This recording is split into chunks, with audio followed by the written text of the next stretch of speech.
Babalik na sa Pilipinas si Chapel Aguilar. No? Siyempre, nagtangka siya.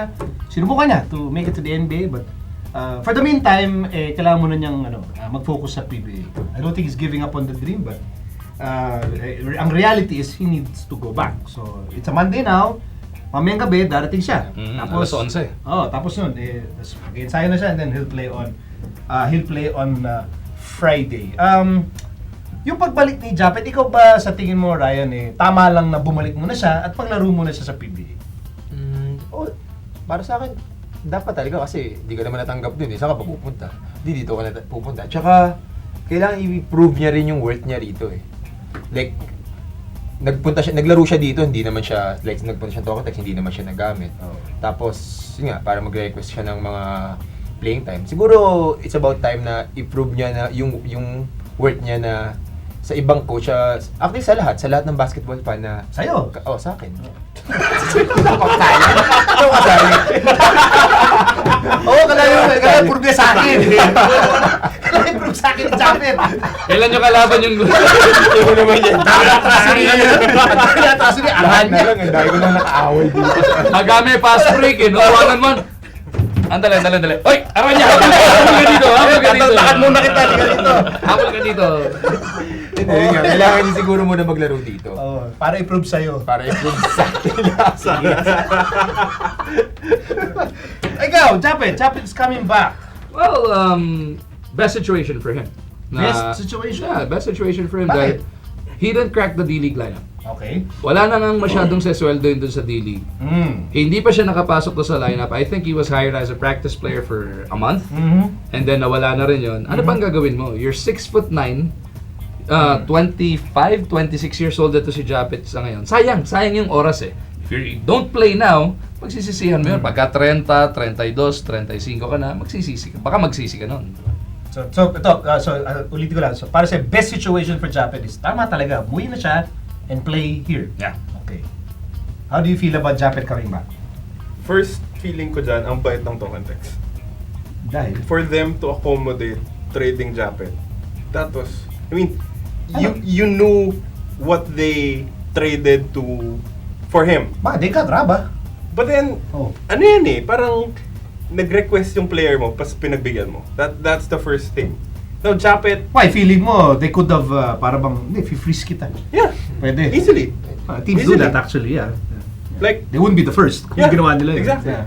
But then, Japet was placed in a situation when he could play the minutes that he wants.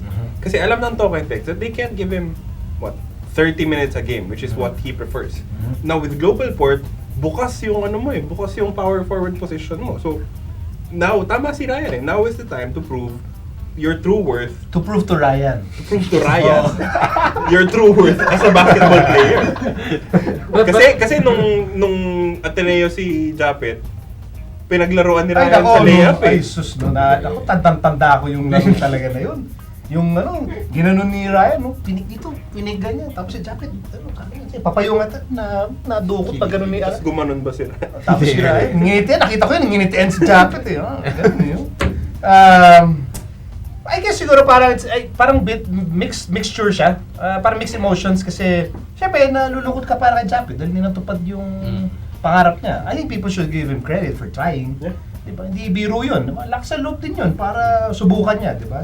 Pero with the history of Japet na, Ano ba yung history niya? yung mali siya ng Ateneo, tapos nag-national team, tapos ngayon, diba, nag-Western Kentucky muna, tapos national team, tapos nagpumilit din, umalis muna sa Burger King back then, nung nag-draft, na ngayon, nagpumilit umalis sa Tokatex. It's high time he steps up to the plate. If he says, or if he truly believes he is the best basketball player, the most athletically gifted basketball player na Pilipino, it's time for him not just to shine, time for him to show us that he can actually dominate. Sige, so ito tanong. Are you excited to see him back? Yes. Yes. Why? Because, as Magu said, he is the best pure athlete na purong dugong Pinoy that the country has ever seen. Bar none.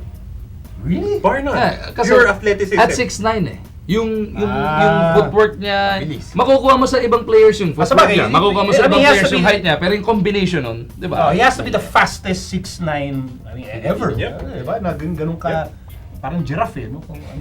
Parang giraffe na leopard. Wala, pwede ba yun? Parang, napanood ko sa Discovery Channel ata yun eh. Mahaba yung leg. Pero Pero cheetah, parang mabilis. Ganun ba Kakaiba cheetah? yun. Pinipicture ko. Pwede ba lagyan ng graphic yun? Parang nag-uukay lang sa buhangin eh. Ikaw, are you excited? Are you Isip ko paano ko gagawa ng picture yun. Ako bala. Ang galing nga pala na ito mag-photoshop. Ano? Ikaw, excited ka ba? Yung genuine. Pinangakuan siya ni Coach Junal ng playing time. Oo. And he will get the playing time. Ilan na may pangako sa kanya, di ba? Oo. Eh, yung backcourt niya, Mercado, Miller, David eh. Ano sinasabi mo? Ano sinasabi mo? May playing time siya. Sa makakahawak ng bola? Hindi yung ba babali sinasabi sa mo? pangako si Coach Junel. Oh. Maglalaro siya. Run time, starting 5, ending 5, middle 5. Ano So, siya? yung mong sabihin, yung MMDA. Yeah. Yung MMDA ng Globaport, Mercado, Miller, David, Aguilar. Kulang isang bola dyan, yung ba sinasabi mo? Hindi, doon sa tatlo. Pwede na. Yung tatlo, magtatalo na eh. Ewan ko, paano pa nila... Ikaw- He's gonna have to work double time off the ball. Ikaw, Ryan, excited ka ba na i-prove si Japet sa'yo? na ano siya? Sa akin talaga. Sa'yo talaga. Alam mo, bago kayo maglaro, padadala pa nito yung tape na ginamit ko.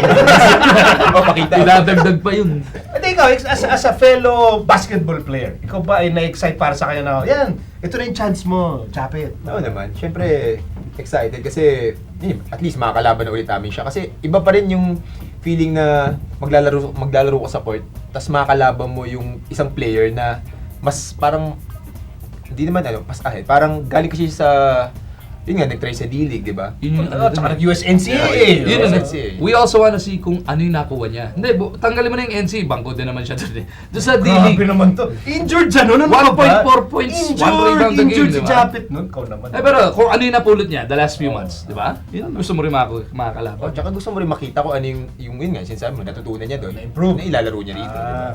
Okay, so Ryan, ito, nandito ka, no? Mukhang- Kung may message ka, oh, ito, camera mo, ha? Oh, kung may message ka para kay Japet. ano yung message mo na yan? Sige, ano yung message mo? Sige. Pare, bumalik ka na. Hindi, babalik mo. Babalik ka na siya. Babalik ka. Pare, naantay ka na namin dito. Excited na yung buong, lalo na ako, excited na ako na makalaro ka. At saka, yun, mahal na mahal ka namin. Balik ka na.